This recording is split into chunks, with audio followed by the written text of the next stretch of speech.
nos encontramos con el ingeniero Raúl Delgado Sayán, presidente del directorio de CECEL Ingenieros. Bienvenido, ingeniero, ¿cómo está? Muchas gracias. ¿Cómo está? Gracias por acompañarnos acá en Rumbo Minero. Tenemos un déficit en infraestructura de 40.000 millones de dólares. ¿Qué podemos hacer, ingeniero, para cambiar esto? ¿Cuáles son las pautas que debemos seguir para cambiar este tema? Bueno, primero comencemos por conversar de la cifra, ¿no? Es una cifra que es una estimación. Correcto. ¿No? Desde que yo vengo escuchando cifras, la primera que escuché fue del orden de 25.000, 26.000, y ahora estamos hablando de 40.000. Entonces haría la impresión de que no hacemos nada, que al revés estamos retrocediendo, ¿no? Aquí lo primero que habría que definir es que no es que estamos retrocediendo, sino que cada vez vamos incorporando más cosas al déficit que en los estimados anteriores no existían, ¿no? Bueno, primero para que tengamos algo de tranquilidad, ¿no? Ahora, evidentemente el déficit tampoco refleja todo, porque están orientados fundamentalmente a las principales carencias de infraestructura que nosotros tenemos. Pero ahí no hay considerados evidentemente ya proyectos menores que son los que causan los problemas mayores. O sea, básicamente el aislamiento de las regiones del país, que muchas de ellas están en la ruralidad de principios del siglo XX, por no decir finales del siglo XIX, ¿no? Y que no están todavía incorporadas a la vida real, a la vida productiva. No queremos hacerlos urbanos, ni mucho menos, pero sí con una modernidad rural de finales del siglo XX o principios del siglo XXI, o sea, una verdadera modernidad rural, que yo creo que es lo que mayormente nos está causando los problemas que tenemos en este momento vinculados digamos, al tema de inclusión social o las licencias sociales de los grandes proyectos de inversión. Ahora, mucho énfasis, claro está, hay que darlo en el tema de infraestructura, que también le hace mucho a la competitividad del país, ¿no? O sea, dentro de la misma región, que es donde en un principio nos comparamos, los costos logísticos motivados por este déficit de infraestructura son enormes, ¿no? Nos hacen menos competitivos. Mucho menos competitivos. Es como tener un impuesto ciego, ¿no? Entonces, por ejemplo, habían estudios del Banco Mundial que decían que estábamos alrededor del 33, 34% dentro del costo de producción, solamente con la parte logística, mientras que en promedio la región estaba en 19 y a nivel mundial 9, ¿no? Entonces simplemente, o sea, para países más desarrollados, simplemente con esa comparación de cifras, por diferencia, es como que tuviéramos un impuesto adicional. Yo le llamo a eso mucho el impuesto de la ineficiencia, ¿no? Entonces, porque nos impacta en la estructura de costos, nos impacta en la competitividad, podríamos ser mucho más competitivos si eso lo bajamos. Ahora, eso pasa definitivamente por tener mejores carreteras, por tener el tema de ferrocarriles, por ejemplo, resuelto para cargas mineras que son sumamente importantes, el tener el trasandino, puertos, se ha planteado un trasandino que duerme el sueño de los justos hace años. Puertos, el tema de carga y descarga portuaria. Estamos avanzando, pero todavía las concesiones de los puertos adicionales.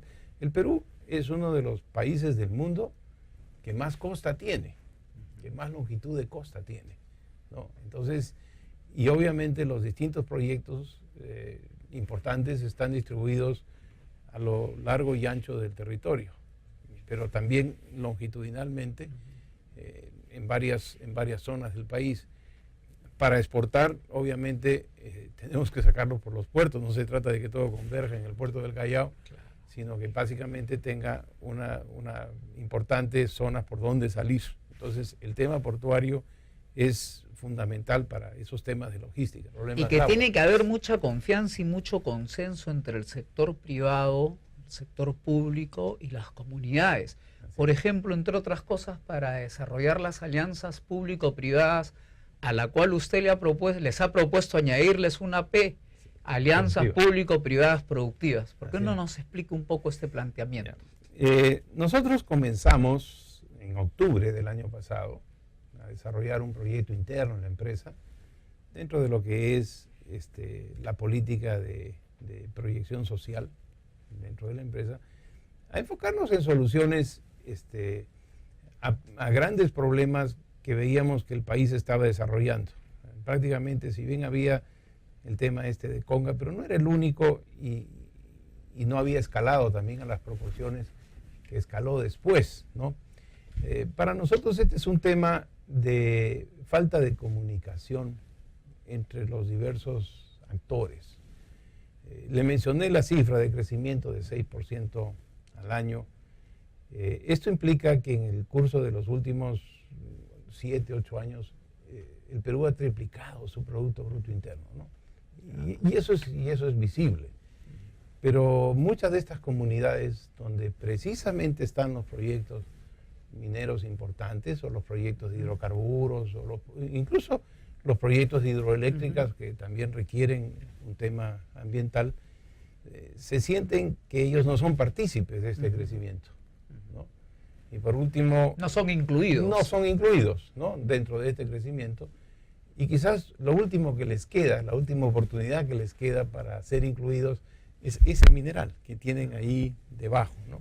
Entonces, pero este no es un tema entre la empresa y las comunidades, ¿no?, donde el Estado pueda abstraerse y un poco mirarlo como espectador y decirle, bueno, póngase de acuerdo entre ustedes. Primero porque los intereses de los dos normalmente son diferentes, ¿no? A la minera no se le puede pedir mayor interés de lo que es un rubro de negocio normal, ¿no? Entonces, el tema sobre si la minería es responsable o es irresponsable, yo creo que fundamentalmente la que no es responsable es la informal. La formal es responsable. La cual no es atacada, además. No, así es. La formal es obviamente responsable, porque además no solamente trabaja en el Perú.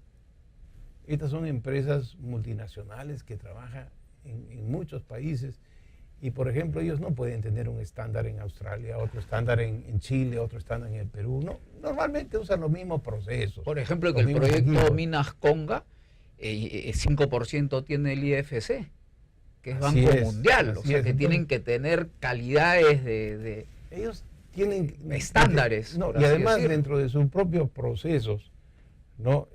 Administran varias minas, varios equipos, etcétera. No cambian los procesos tienen que ser lo mismo. O sea, el tema de irresponsabilidad de ese tipo de minería es muy discutible. Claro está, en el pasado existen ejemplos no buenos, ¿no?, en ese tema, pero es que eso recién se ha comenzado a desarrollar con mucha conciencia en el mundo en los últimos 20 años. Pero también estamos, siendo un país tan minero, nos estamos perdiendo de mucho, ¿no? Hablamos de las grandes cifras hoy en día, pero podríamos tener mucho más, porque el Perú tiene 45.000 millones de dólares en inversiones, ¿no es cierto? Pero Chile tiene 95.000, claro, ¿no? Nosotros tenemos reservas de cobre mucho mayores que las de Chile, y lamentablemente esos conflictos no hacen más que frenar lo que podría ser, imagínense cómo estamos ahora, de bien en nuestras cifras, pero podríamos estar mucho mejor, ¿no? Claro. Así es. Para eso se necesita, pues, el tercer agente. Ajá. El agente que se ha cruzado de brazos y que no interviene. Lo que yo trataba de explicar es psicológicamente el comportamiento de estas comunidades, ¿no? Para el agitador, antiminero, no es muy difícil decirle, oye, lo único que te queda es lo que está aquí enterrado, ¿no? Esta es tu última oportunidad. Y con el ritmo de explotación que normalmente hay en la minería moderna, en 20 años ya lo sacaron todo. Y de ahí te quedas sin nada. Y te quedas sin, probablemente, claro, le dicen con agua contaminada, te quedas con bosques depredados, tu ganado va. Pero ahí viene la presencia del Estado y el consenso para que le quede una carretera y que puedan sacar sus productos, escuelas. Yo creo que incluso más que eso. Yo creo que más que eso. Y ahí es donde yo vengo con la última P de la asociación público-privado, porque hasta ahí es en infraestructura productiva, ¿no? Ajá. Porque yo creo que acá hay un tercer socio, ¿no? ¿Quién es un socio en un negocio? El que obtiene un beneficio del negocio, ¿no es cierto? Entonces, el beneficio de la minera es indiscutible, y además perfectamente lícito. El beneficio de la comunidad, ok, aquí tiene que verse reflejado en obras de infraestructura, en desarrollo sustentable, porque aquí lo interesante de este estudio de inclusión social, que es la iniciativa que nosotros hemos propuesto, es que tenemos que ver no solamente qué van a hacer ellos durante el desarrollo minero, sino cómo eso los va a potenciar y los va a desarrollar con miniclusters, con una serie de actividades que les permita tener una actividad importante después que el proyecto minero termine. Que vaya a lo largo del tiempo. Así es. Entonces, el Estado tiene que intervenir porque la empresa minera no puede solucionar todo, ¿no? Nosotros hemos escuchado, claro, con mucho interés el tema de Quellaveco, que es el buen ejemplo, Claro. ¿no? El ejemplo Reciente exitoso, ejemplo. reciente, ¿no? Ya estábamos prácticamente preocupados con los ejemplos malos y los problemas de Conga, Espinar, y esto que necesitábamos una buena noticia. Pero es una buena noticia interesante, que ha salido de per se, pero que no está institucionalizada, ¿no? El problema que nosotros hemos estado analizando en este estudio que comenzamos desde el mes de octubre del año pasado, es que las comunidades no tienen un canal de expresión de esto que acabamos de comentar. O sea, y al no tenerlo, se van al tema del impacto ambiental, que es una cosa eminentemente técnica, ¿no? Como es muy técnica, no la van a entender tampoco. Y al no entenderla va a ser difícil. Son tomos de tomos de... Imagínate, explicarle que realmente eso no es problema. Muchísimas gracias y lo esperamos tener en otra oportunidad. Encantados, encantados. Estuvimos con el ingeniero Raúl Delgado Sayán. Pausa y regresamos.